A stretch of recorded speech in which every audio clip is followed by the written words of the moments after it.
Bueno, ¿qué es un sistema secuencial? Un sistema secuencial, a diferencia de un sistema combinacional, su salida depende, además de la entrada, del estado que tenga en ese momento, en ese instante de tiempo. Nosotros hasta ahora veníamos viendo circuitos combinacionales cuya salida dependía únicamente de la entrada. Uno le ingresaba una entrada y luego de un tiempo en el que la señal se propagaba a través del circuito obteníamos la salida. Y siempre que se ingrese la misma entrada, la salida va a ser la misma. Luego vimos lo que serían los sistemas secuenciales más simples, que son los flip-flop o biestables o latches. Estos son lo más básico de un circuito secuencial y lo que nos permitía era que la salida, además de depender de la entrada, dependía también del valor que tenía almacenado el flip-flop o del estado que tenía el biestable en ese momento dado.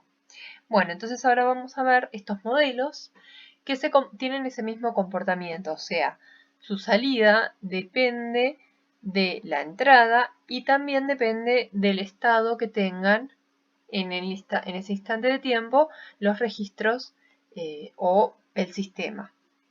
Bueno, en este caso vamos a ver los sincrónicos, los que son de tipo sincrónicos, que se refieren a que todo el circuito está comandado por una señal de clock o reloj.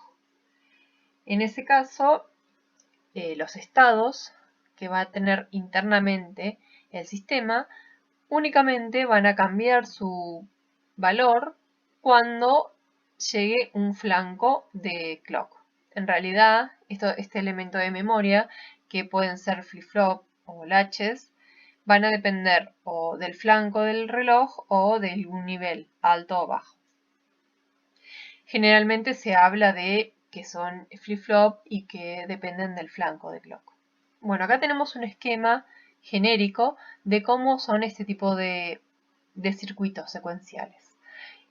Por supuesto tienen sus entradas, que aquí las llamamos X, N entradas, tienen sus salidas, M salidas, que las llamamos Z, y luego tienen una lógica combinacional y estos elementos de memoria, que es lo que aparece como nuevo sobre lo que venimos viendo, que ya dijimos que pueden ser flip-flop o latches, que van a almacenar un cierto estado. Entonces, fíjense que la lógica combinacional que me genera la salida va a depender, además de depender de la entrada, va a depender del valor que esté almacenado en el elemento de memoria.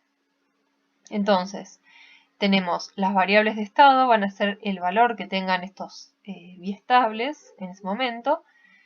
Y luego tenemos las variables de excitación, que van a ser a partir de la entrada, de las entradas y del estado actual, y mediante lógica combinacional se van a generar las entradas a estos biestables, y luego los biestables, cuando les llegue un pulso de reloj, van a cambiar su estado. Entonces, vimos que la salida entonces son función de la entrada actual y de las entradas pasadas, ya que éstas quedan almacenadas de alguna forma en la memoria del circuito. Luego tenemos el estado actual, que va a ser una palabra binaria, que van a ser los valores que están almacenados en los registros, en el registro o en los biestables que pertenecen al circuito. Luego tenemos que los estados, como ya dijimos, cambian solamente con las señales de clock. Y lo que se supone que el circuito va a hacer, o la función de esto, es que los estados van a capturar la historia relevante o lo importante que se requiere, de lo que se requiere tener memoria para poder ir generando las salidas. Entonces, por supuesto, en comparación con un circuito combinacional, vamos a tener un comportamiento mucho más, podríamos decir, inteligente o más complejo, al permitirnos tener esta memoria. Bueno, tenemos de dos tipos Se clasifican en dos tipos, los circuitos secuenciales sincrónicos, los que son de memoria finita y memoria no finita. Esta memoria no se refiere a la cantidad de biestables que tenga el circuito, sino, o sea, no se refiere a algo físico, no es la capacidad de almacenamiento, sino que está relacionado con el comportamiento del circuito. Por ejemplo, los que llamamos que son de memoria finita, solo deben recordar una cantidad finita de entradas pasadas. Ejemplo de esto es un circuito contador ascendente o descendente, en donde recibe un flanco de clock y simplemente teniendo el valor anterior y sabiendo si tiene que contar en forma ascendente o descendente, puede generar la salida siguiente. En cambio tenemos los de memoria no finita, requieren que se almacene de alguna forma o se tenga conocimiento, por decirlo así, de todas las entradas pasadas. Ejemplo de esto es un detector de secuencias, en donde el circuito tiene que ir pasando o va a ir pasando de un estado al otro según las entradas que va recibiendo el circuito. Entonces, de alguna forma está el recorrido que van a hacer esos estados, va a depender de todas las entradas pasadas. Bueno, existen dos modelos de este tipo de circuitos, que son los llamados de Mealy y de Moore, y se utiliza uno o el otro según el tipo de comportamiento que se requiera que tenga el circuito. Vamos a ver primero el modelo de Moore. Vemos, este es un esquema, vemos que tenemos dos, podemos llamar bloques, de lógica combinacional y acá tenemos la memoria o los biestables que van a mantener el estado. Entonces, tenemos, llamamos xdn a las entradas, la lógica combinacional recibe las entradas y el estado actual, que lo llamamos S sub n en este caso, y nos genera unas señales de excitación que van a ser las entradas de nuestros biestables. Luego, cada flanco de clock se va a generar un estado, que lo llamamos Sn, y este estado va a aplicarse sobre la lógica combinacional de salida para generar la salida ZDN. Entonces tenemos que una función G1, podemos llamarla, a la lógica combinacional, que me relaciona la entrada y el estado actual y me genera la señal de excitación I sub n. Luego, tenemos que, según cuál sea el biestable, va a tomar esa entrada y la va a generar, cuando le llegue el flanco de clock, va a generar el siguiente estado. Entonces, dependiendo qué tipo de flip-flop estemos utilizando, la señal, por ejemplo, en el caso de un flip-flop D, la señal I sub n, cuando llegue el flanco de clock, va a pasar a la salida. Pero tenemos otro tipo de flip-flop. Acá tenemos cómo se va a relacionar entonces la señal de excitación con el estado siguiente. Si tenemos un flip-flop D, ya dijimos que es el más sencillo, directamente la entrada pasa a la salida. Si tenemos un flip-flop de tipo SR, bueno, según las combinaciones de las entradas, se va a generar la salida y así con cada tipo de flip-flop. Acá tenemos los diagramas de estado que los vamos a ver más adelante de los flip-flop. En realidad estos diagramas de estado ustedes ya los vieron cuando vimos qué son los flip-flop y cómo iban pasando de un estado al otro y qué entradas necesitaban y qué salidas generaban. Bueno, entonces teniendo en cuenta la lógica combinacional del estado siguiente y la transferencia del flip-flop, se genera el estado siguiente. Luego tenemos que la lógica de salida nos va a tomar la señal, el estado actual, y fíjense que en este caso la salida va a depender solamente del estado actual, no depende de la entrada. Entonces, esta transferencia H nos relaciona o nos transforma la señal de entrada, el estado actual, en una salida. Bueno, entonces tenemos que en este caso una lógica combinacional que la llamamos H nos relaciona el estado actual a una salida. Y otra lógica combinacional que en realidad va a ser lógica combinacional más la transferencia del flip-flop, o de los registros que van a tomar el estado actual y la entrada y nos van a generar el estado futuro. Fíjense que en este caso, en el caso de Z, estamos hablando del tiempo n. Esto se genera instantáneamente. Instantáneamente no, en realidad con el tiempo de propagación de... Pero el estado siguiente va a ser en el siguiente ciclo, por eso es n más 1. ¿Qué ventaja tiene este tipo de modelo? Bueno, como la salida depende solamente de los estados, y los estados solamente cambian, dijimos, cuando viene un flanco de clock, entonces a la salida no se van a generar ningún glitch ni ningún pulsito no deseado porque no va a haber nada que lo afecte hasta que le llegue el próximo flanco de clock.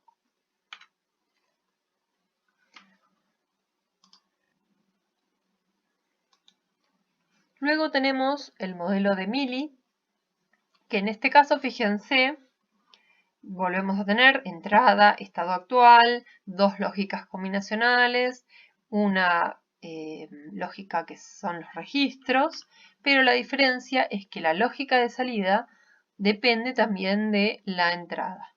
Esta es la única diferencia que tiene con el modelo de Moore. Entonces, en este caso, de vuelta, tenemos que la señal de excitación y sub n va a depender de la lógica combinacional y de la entrada y del estado actual. Luego, teniendo en cuenta la transferencia del flip-flop, vamos a conseguir o obtener el estado siguiente, que va a ser, en este caso, bueno, de nuevo, y esto es igual que en el caso de Moore. Pero en el caso de la lógica de salida, podemos ver que Z de salida va a depender ahora de la entrada y del estado actual. Entonces nos quedan estas ecuaciones donde la diferencia es que Z de n depende también de X de n, que es la entrada.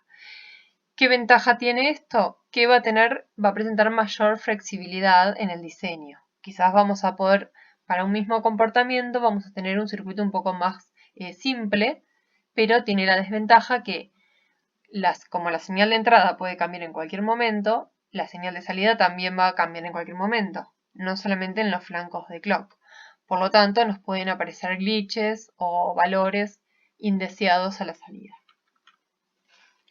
Bueno, cuando queremos analizar o hacer el análisis de un circuito, que sabemos que es un circuito secuencial sincrónico, o como lo llamamos también máquinas de estado finito. ¿Por qué máquinas de estado finito? Porque como vimos recién, son circuitos que internamente tienen registros que van almacenando algún estado. Como esos registros son una cantidad finita, por ejemplo, dos flip-flop que componen ese registro, vamos a tener una cantidad finita de estados. Entonces se los llama máquinas de estado finito. Bueno, ¿cómo analizamos estos circuitos? Tenemos estas herramientas que son el diagrama de estados y la tabla de transiciones. El diagrama de estados ya lo vimos en realidad cuando vimos los flip-flop. Bueno, ahora vamos a ver, vamos a recordarlos. Sería aplicado a estos circuitos que son más complejos que un flip-flop. Entonces, una vez que tenemos cualquiera de estos dos esquemas, o la tabla de transiciones o el diagrama de estados, ya podemos conocer el funcionamiento del circuito. Entonces, podemos saber para cualquier entrada, para cualquier secuencia de entrada, y dado un valor inicial, podemos saber cuáles van a ser las salidas que va a tener nuestro circuito. Entonces, el diagrama de estados, si recordamos, poníamos en un círculo el estado y luego, según la entrada, transicionábamos hacia otro estado o hacia el mismo y representábamos la salida en algún sector. En el caso del diagrama de estado aplicado al modelo de Moore, en el círculo va a estar el estado y su correspondiente salida, ya que la salida depende solamente del estado. Entonces, cuando estamos en un estado ya sabemos qué salida tiene el circuito. Luego las flechas nos indican las transiciones, cuando el circuito recibe, dependiendo cuántas entradas tenga, si tiene un solo bit de entrada, va a tener dos posibilidades de salidas, de transiciones, porque va a poder recibir un 0 o un 1. Y sobre la flecha vamos a poner entonces cuál es la entrada que nos generó esa transición. Bueno, entonces tenemos el estado actual, la entrada y en este caso el estado siguiente y su salida correspondiente. Y en el caso de aplicar un diagrama de estados a un modelo de Mealy, en el caso de Mealy ya vimos que la salida depende, además del estado, de la entrada. Entonces, la única diferencia que vamos a encontrar es que, fíjense dónde va ubicada la salida. Va ubicada sobre la transición. Entonces, tenemos que el estado actual, de vuelta, los estados siempre van en los círculos, la entrada nos va a indicar hacia dónde transiciona ese estado y la salida va a estar entonces ubicada según la entrada, porque la salida va a depender del estado actual y de la entrada. Bueno, acá podemos ver la tabla de transiciones, en este caso aplicada al modelo de Moore. Esta tabla nos va a dar, igual que el diagrama de estados, nos da toda la información del sistema. O sea, una vez que tenemos o bien el diagrama de estados o la tabla de transiciones, podemos conocer cómo va a evolucionar el sistema o el circuito, qué salidas nos va a dar para cualquier secuencia de entrada a partir de un valor inicial. Bueno, esta tabla también se la conoce como tabla de estado-salida. Bueno, podemos ver que en la fila, como filas, se ubican los estados, que en este caso están indicados con letras, que después vamos a ver cómo se los codifica. Después tenemos en las columnas, tenemos las entradas, que en este caso vemos que tiene una sola entrada, un solo bit de entrada, que puede ser 0 o 1, y finalmente la última columna es la salida. Fíjense que en este caso tenemos una sola salida por cada estado, sin importar la entrada. Entonces, esto es típico del modelo de Moore. Y se completa entonces la tabla con los estados siguientes, según el estado inicial y la entrada que se le está aplicando al circuito. Entonces, por ejemplo, y viendo la relación que tiene la tabla de transiciones con el diagrama de estados. Si partimos del estado A, ya sabemos que el estado A tiene como salida 0. Entonces, si el circuito se encuentra en el estado A, está generando un 0 a la salida. Si recibe un 1 en su entrada, en el flanco de clock, va a transicionar hacia el estado B. Porque partimos del estado A y con un 1 de entrada transiciona hacia el estado B. Y por su parte, el estado B vemos que tiene un 0 como salida. Entonces, se completa con el 0. Luego, si estábamos en el estado A y en vez de recibir un 1 recibe un 0, o sea la entrada es un 0, va a permanecer en el mismo estado. Por lo tanto, la salida se va a mantener.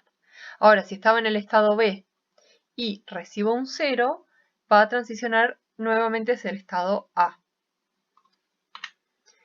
Si estoy en el estado B y recibo un 1, voy a transicionar hacia el estado C0.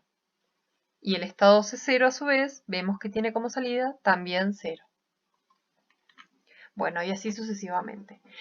Por otra parte, tenemos la misma tabla, pero para el caso de Mealy. En el caso de Mealy, como sabemos que la salida va a depender, además del estado actual de la entrada, la tabla va a ser un poco distinta. Vamos a tener nuevamente como filas los estados, en este caso tiene 3 estados nada más, y como columnas las entradas. De vuelta tenemos un solo bit de entrada en este ejemplo. Entonces, vamos a completar con el estado siguiente dentro de la tabla y con las salidas. Entonces, fíjense que vamos a tener una salida para cada entrada. Un mismo estado me puede generar dos salidas distintas según cuál sea la entrada. Porque si se acuerdan cómo era el circuito, dependía del estado, por ejemplo, el estado C, y si recibía un 0, va a entregar un 0 a la salida. porque tiene un circuito combinacional que también me está relacionando la entrada con la salida. Y si recibí un 1, la salida va a ser distinta, va a ser 1 en este caso.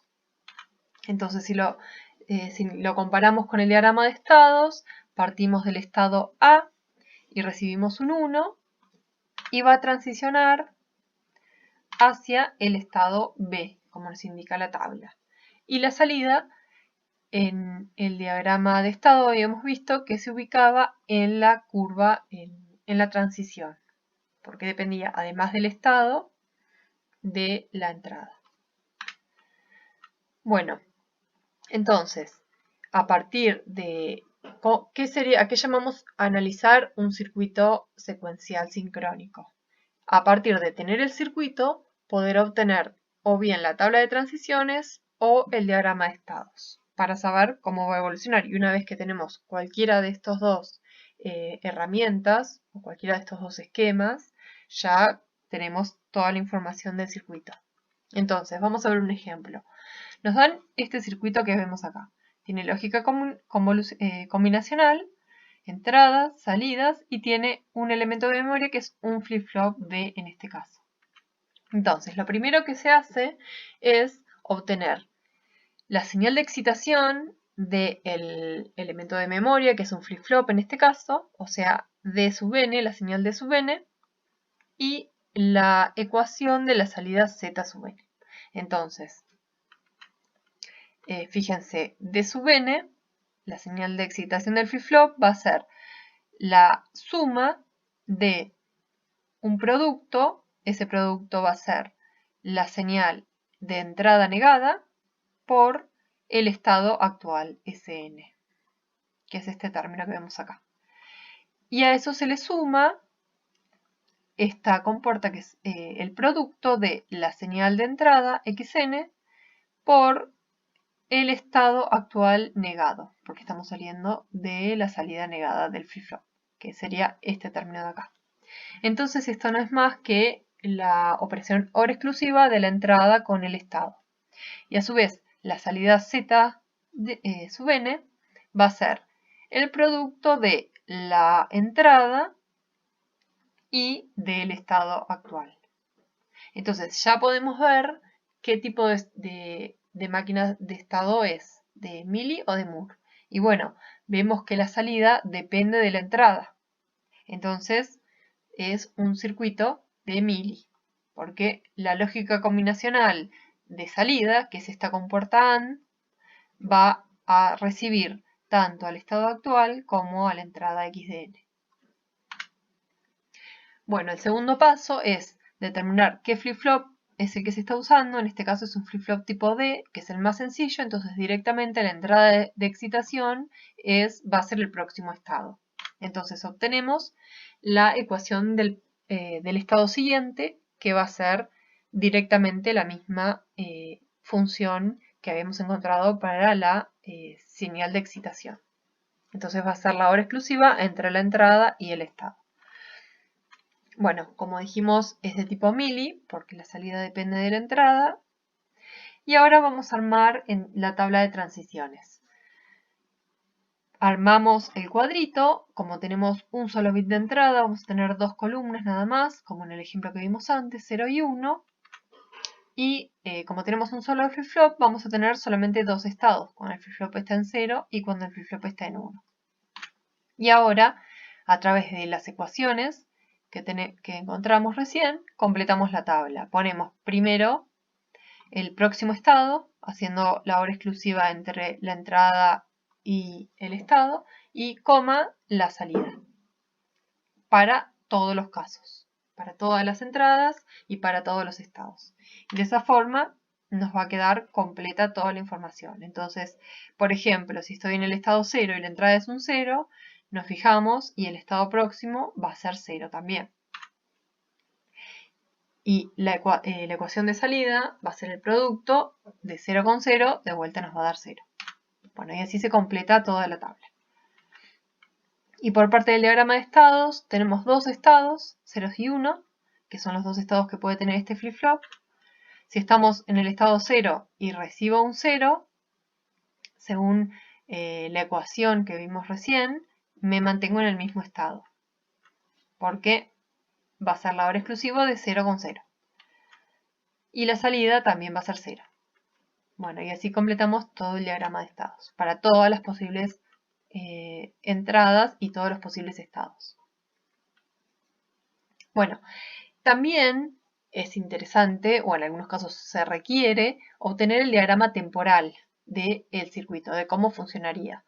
Esto es posible si nos dan la información de cuál es la secuencia de entrada, el valor inicial, y teniendo el diagrama de estado de la tabla de transiciones, podemos saber en el tiempo cómo va a evolucionar nuestro circuito.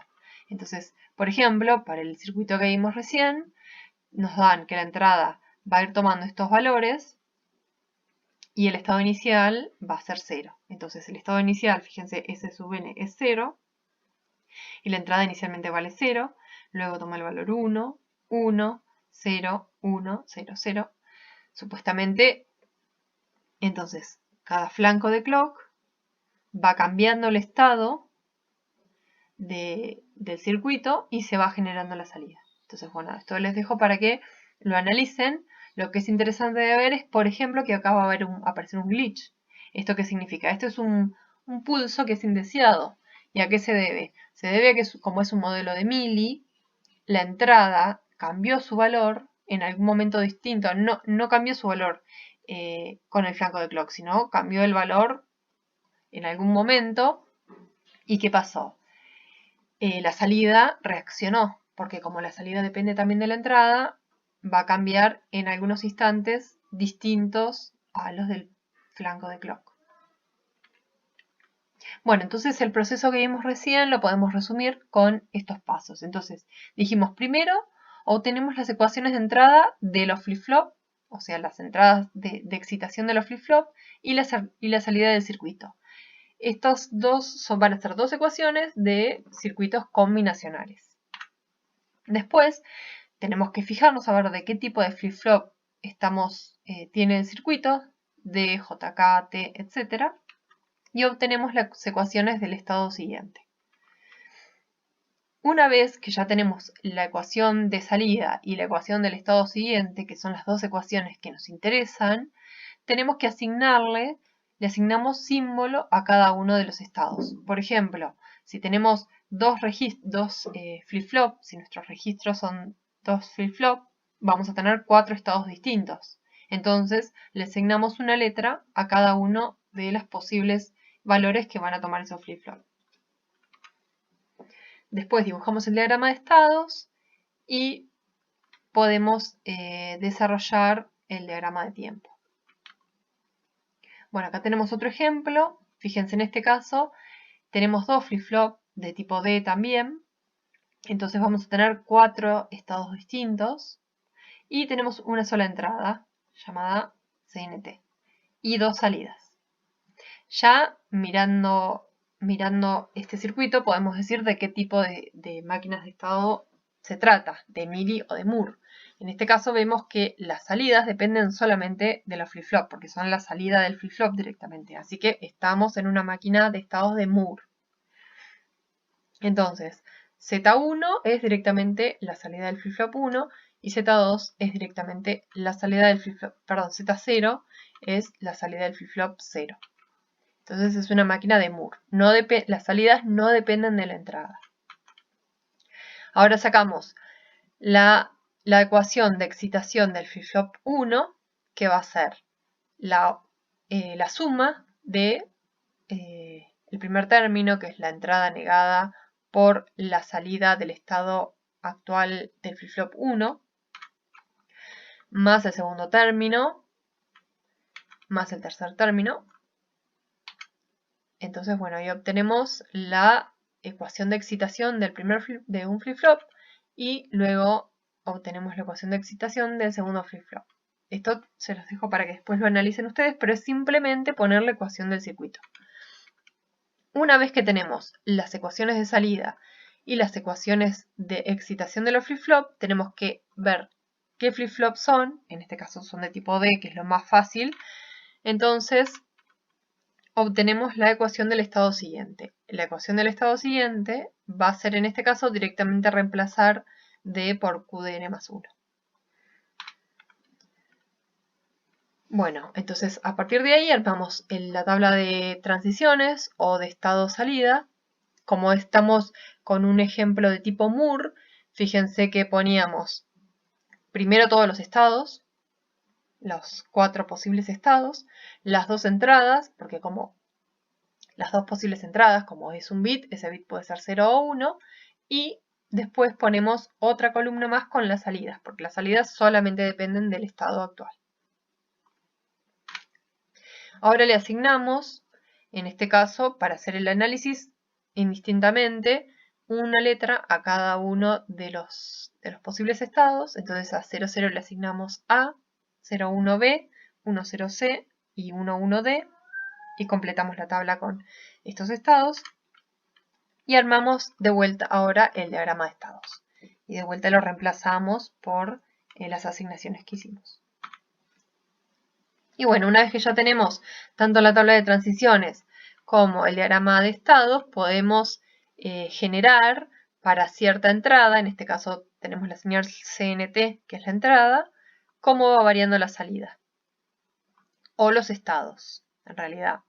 Como las salidas son los estados, bueno, es lo mismo. Entonces cada flanco de clock, fíjense que los estados cambian su valor, en caso de que corresponda. Entonces, fíjense, si analizamos a ver qué hace este circuito. Cuando la señal de entrada CNT está en 0, los estados se mantienen. Aunque venga un flanco de clock, el estado se mantiene en el que tenía.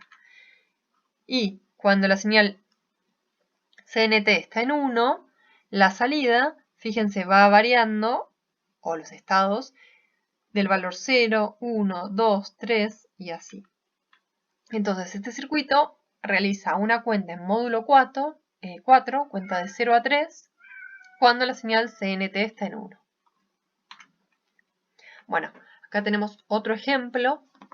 En este caso, fíjense, tenemos un solo flip-flop, así que vamos a tener dos estados, una sola entrada y una sola salida. Pero lo interesante de este circuito es que el flip-flop es tipo T, entonces ya no es el tipo D fácil que venimos viendo hasta ahora. Entonces, primer paso, buscamos la ecuación de excitación del flip-flop y de la señal de salida. Z va a ser directamente esta compuerta AND, que me hace la operación de la señal de entrada con el estado actual, Q, Z por Q. Ya podemos ver qué tipo de máquina de estado es, de tipo mili, porque la salida depende de la entrada. Y la señal de excitación T va a ser, bueno, la suma de la entrada por el estado más la entrada negada por el estado. Esto es lo mismo que la hora exclusiva de la entrada con el estado actual, todo negado. Bueno, ya tenemos entonces la ecuación de salida y la ecuación de excitación del flip-flop. Ahora, bueno, dijimos que era una máquina de mili y ahora buscamos la ecuación del flip-flop T, que es esta que vemos acá, no sé si se la acuerdan, que era T negado por el estado más T por el estado negado. Entonces, reemplazamos donde tenemos T, reemplazamos con la ecuación a la que llegamos. Entonces, en la ecuación del flip-flop de QDN más 1, reemplazamos el T sub n por el T sub n de nuestro circuito y vamos a llegar a la ecuación del estado siguiente. Esto en los ejemplos anteriores, como era un flip-flop de tipo D, era directamente reemplazar la D por la ecuación que habíamos encontrado, entonces quedaba igual. Pero acá ya vemos que cambia. Bueno, armamos la tabla de estados. Esto, bueno, háganlo ustedes porque ya vimos cómo es. Hacemos la asignación, entonces reemplazamos los dos estados por dos letras. Y armamos el diagrama de estados. Existe otra forma de llegar a la tabla de transiciones o el mapa o el esquema de estados a partir de las ecuaciones de salida y de excitación de los flip-flop, que es utilizando los mapas K. Por ejemplo, si tenemos, en el ejemplo anterior, teníamos la ecuación de salida, que era esta que se ve acá, entonces podemos armar un mapa K considerando como entradas x sub n, la entrada, y el estado q sub n. Entonces completamos el mapa acá según esta ecuación. Por otro lado, teníamos que la función de excitación T sub n tenía esta expresión. Entonces armamos otro mapa K con la entrada xn y el estado qdn. Y ponemos las cuatro posibles, las cuatro salidas correspondientes para cada caso. Entonces, una vez que tenemos armados estos mapas, el mapa del estado siguiente lo vamos a armar teniendo en cuenta las ecuaciones del flip-flop. Entonces, sabemos que cuando la entrada de nuestro flip-flop está en 1, el estado siguiente va a ser el estado actual negado. Y cuando la entrada de nuestro flip-flop está en 0, el estado siguiente va a ser igual al estado actual. Eso porque es un flip-flop tipo T. Entonces pasamos de un mapa de Carnot al mapa de Carnot del estado siguiente con estas consideraciones. Por ejemplo, en el casillero tenemos un 1, que la entrada es un 1 de nuestro flip-flop, entonces el estado siguiente va a ser el estado actual negado. El estado actual era 0, entonces pasa a ser 1. Bueno, y así se completan todos los casilleros de nuestro mapa K del estado futuro.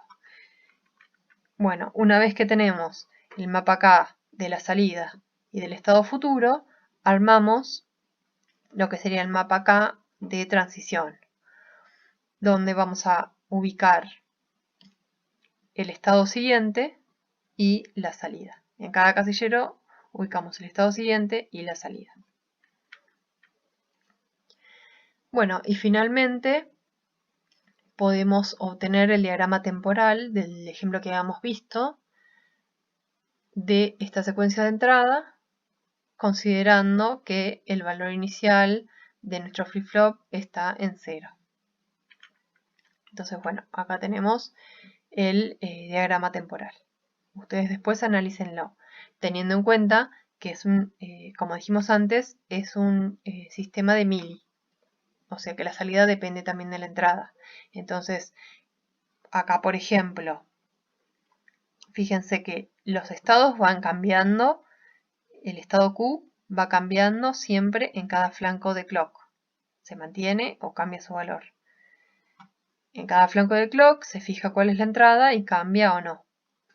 Pero la salida, además de cambiar en cada flanco de clock, en caso de que correspondiera, puede cambiar con un cambio a la entrada. Entonces, si por ejemplo acá apareciera un pulsito en la entrada X, ese pulsito aparecería a la salida, ya que la salida depende de la entrada. Bueno, acá tenemos otro ejemplo. En este caso tenemos un circuito que tiene dos flip-flops, o sea que vamos a tener 4 estados posibles, pero en este caso los flip-flops son de tipo JK. Bueno, buscamos entonces, para hacer el análisis, buscamos primero la ecuación de salida, que es esta que vemos acá. Ya podemos ver que va a depender de la entrada, entonces va a ser de tipo mili. Buscamos la ecuación de excitación. Ahora vamos a tener que encontrar dos ecuaciones de excitación para cada uno de los flip-flop, porque son de tipo J y K. Entonces J1 va a tener esta expresión, K1 va a tener esta expresión, J2 y K2. Bueno, una vez que tenemos la ecuación de salida y las ecuaciones de excitación de cada uno de los flip-flop, usando la fórmula del estado siguiente del flip-flop JK, reemplazamos J y K para los que calculamos en cada caso y vamos a llegar a estas ecuaciones. Entonces, los estados, las ecuaciones de estado siguiente son esta que vemos acá. Bueno, vamos a usar el mapa K para encontrar la tabla de transiciones. Entonces dijimos que armamos para cada uno de los estados. En este caso vamos a tener 4 estados posibles y 2 entradas posibles. Entonces vamos a completar con los estados y la salida.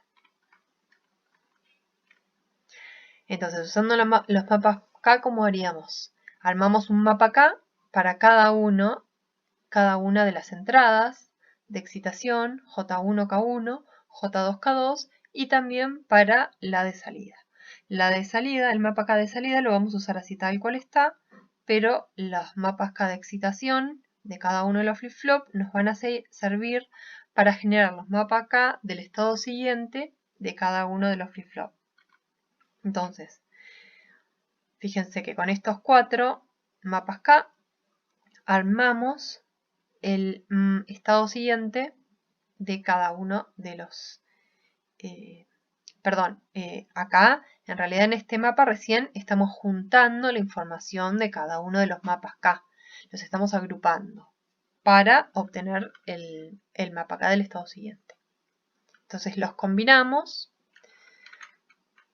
y una vez que ya los combinamos, tenemos que completar este que vemos acá abajo, ya es el mapa de transiciones. Entonces, por ejemplo, si estoy en el estado 00 y recibo un 0 de entrada, mi flip-flop van a recibir mi flip-flop 1, va a recibir un J en 0 y un K en 1. Entonces el estado siguiente va a ser 0, se me va a resetear. Por ejemplo, y el flip-flop 2 va a recibir un 0, un 1 también, entonces J en 0, K en 1 se me va a también resetear. Bueno, y así para cada uno de los estados siguientes. Por ejemplo, podemos ver acá, este que es distinto, donde estoy en el estado 0 y recibo un 1. Entonces el flip-flop 2 va a recibir J en 1 y K en 1. Entonces el estado siguiente va a ser 1, se me va a invertir.